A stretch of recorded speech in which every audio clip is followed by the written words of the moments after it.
Okay, I kind of start with our thoughts and prayers continue to be with our Marion Smith and his family. Definitely grateful for the outpouring of support, Spartan Nation, and so many as he's going, him and his family are going through this tough time. Recap a little bit about Saturday. Was pleased with the amount of work we got done. Over 100 snaps of live scrimmage, got all 4 phases and special teams, quality reps there. And when I say quality, we're learning about where we're at, and it wasn't flawless by any stretch of the imagination, but it was really good work to kind of recognize where we're at after, at that time, 11 practices. And so this is a huge week moving forward. We'll scrimmage again and plan on this coming Saturday. And so we got to keep pushing, getting to that point of camp where bodies ain't feeling great, a lot of plays, a lot of install, all of that. We got to keep pushing through that and be in this constant state of improvement. So where are you at? Like, are you where you thought you would be in the integration process, or? I thought where we'd be. I thought we were a work in progress. I think each day you make some strides, and then you have a setback in a day or two when more install comes and maybe some more flaws you're trying to learn about, individual players or schemes and sides of the ball. So look, I feel good of where we're at and really the progress we're making. Besides being injury-free, what would you most like to see the next 18 days? Well, 18 days, we got to tighten up so many details on all 3 phases for that matter. We definitely want to create this depth and depth chart, and we want more and more guys earning the opportunity to be on the field so we can have a deep team. If you had to gauge between the 22 starters, how many do you feel like you've got maybe cemented now, and how many roles? Yeah, I don't know about an exact number. We definitely got some guys that are going to start, but not at every position. I mean, this thing is competitive, and we talked even last night as a team. We want to be a squad that we've got multiple guys that can go in the game. We want to be playing full speed with great effort, and once in a while you're going to get gassed and feel confident with the next guy going into the game, and that's what these next couple of weeks are about. Where do you feel the biggest area of competition right now is in those positions? Yeah, I think the linebacker, inside linebacker, we got multiple guys in that room can help us, and so we don't play 7 at a time. That thing is competitive. The receiver position, Montori's taken a couple of days to heal up a little bit, not long term, but that's been awesome for more receivers to get opportunities in that position groups to bring pretty competitive. What were you most pleased with on Saturday as far as on field, what you saw? Yeah, I mean, obviously you're looking at both sides of the ball when you're doing the offense-defense thing. I did think the defense showed some great resilience. Offense put some longer drives together but did not finish in the end zone. We ran over 100 plays. We had 2 turnovers. With those kind of numbers, we want to take the ball away more on that.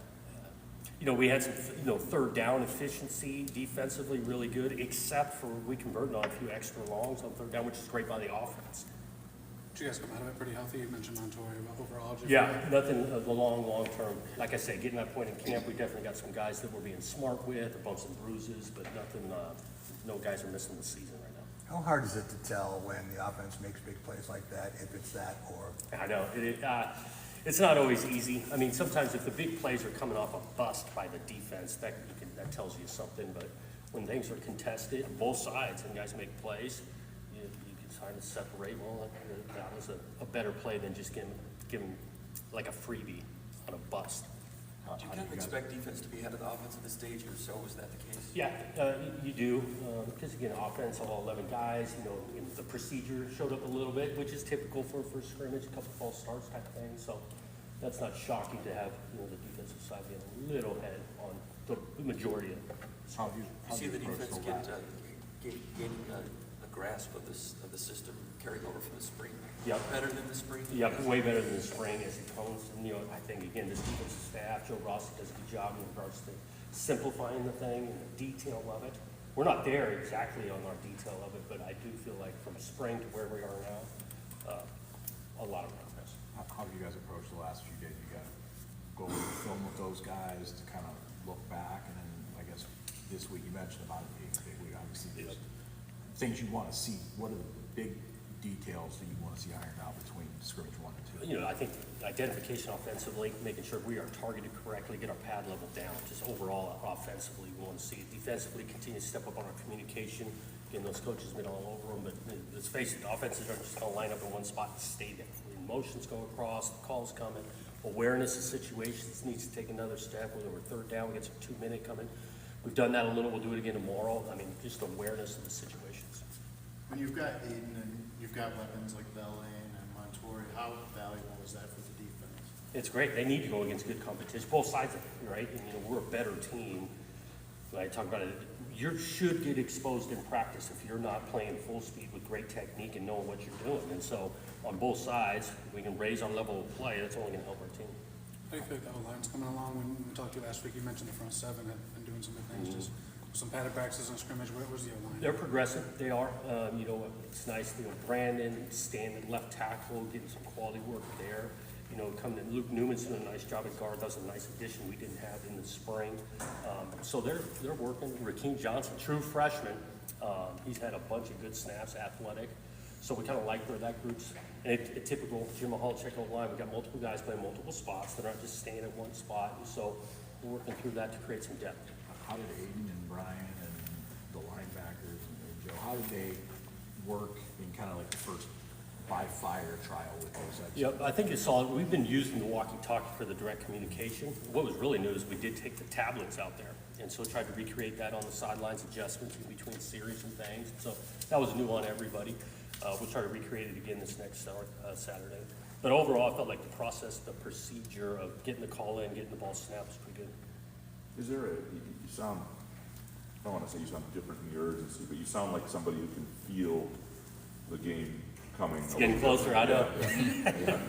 Yep. Does that, I mean, is there a heightened sense of urgency after the first scrimmage when you sort of feel you're less than 3 weeks out from playing? Yeah, I guess you're getting closer. There's things to get fixed. We talked about this week kind of being a week of separation. And, I think good teams are not going to just go through the motions and get through camp. We're constantly improving. And we got to push this. The middle of camp, like I say, bodies of tomorrow.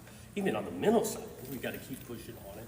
And then let's face it, separation in regards to depth chart. Guys are trying to earn spots, earn playing time, earn getting on the bus for travel squad. So it's a huge week.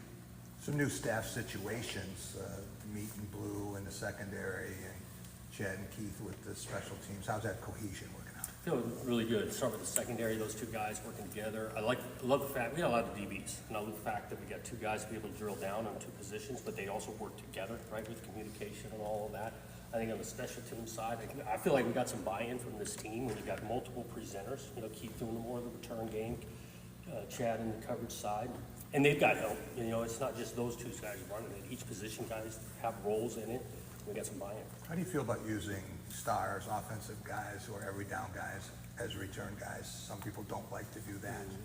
Yeah, return piece, whoever's going to return for us, we have deep trust in them that they're going to field the ball, make great decisions with it. And then, yes, want to be dynamic, so we're going to put our dynamic, good decision maker back there. You've got an interesting mix in the defensive secondary of returning guys with experience and also some transfers with experience. How is that kind of meshing together? Yeah, it's been competitive. Those guys are pushing. I do think they're pretty unified, that group. They're talking, pushing each other. Communication back there is vitally important. And you're right, we got a few guys that were been here a couple of years and never played. Got some other guys that are new, but have played elsewhere. So it's pretty competitive back there. Anybody, you mentioned Rakeem, but is there anybody, when the lights came on during the scrimmage who maybe stood out and you kind of were like, oh, maybe we didn't see that in the first couple of practices? Yeah, Nick Marsh made a couple of plays, which I guess now you start to expect out of him. Andrew Brinson made a nice play on a deep ball, deflecting that. Think about just the younger guys. Did some good things. Yeah. Time for a couple more. How do you guys as a staff sort of approach the 4 games, and do you map that out strategically? I don't know how you guys did it at Oregon State. What's your philosophy? You talking on the red shirt with freshmen? core? Yeah, just Yeah. how you gauge that and how that works. This game's so physical. You want to have some, guys ready to go. Some guys not be ready in the first 4, but by our processes, right, by week 8, 9, and 10, we're going to still push to get those guys ready there. Like I say, you're trying to create depth in general. At the same time, on 4 games, we want to do right by every player. And if he's not going to play that much, the opportunity to redshirt's a really good thing. You mentioned Rakeem. He was so spectacular in track of the throws. And you see that explosion? Explosion athleticism, and he's picked up the scheme. He's played a couple. Jim's pushing him. He's playing a couple of spots, and so understanding, the playbook, then the communication it takes, let alone the technique and all that. He's done a really nice job. Thanks, Coach. Appreciate it. Thanks, guys. Thanks, John.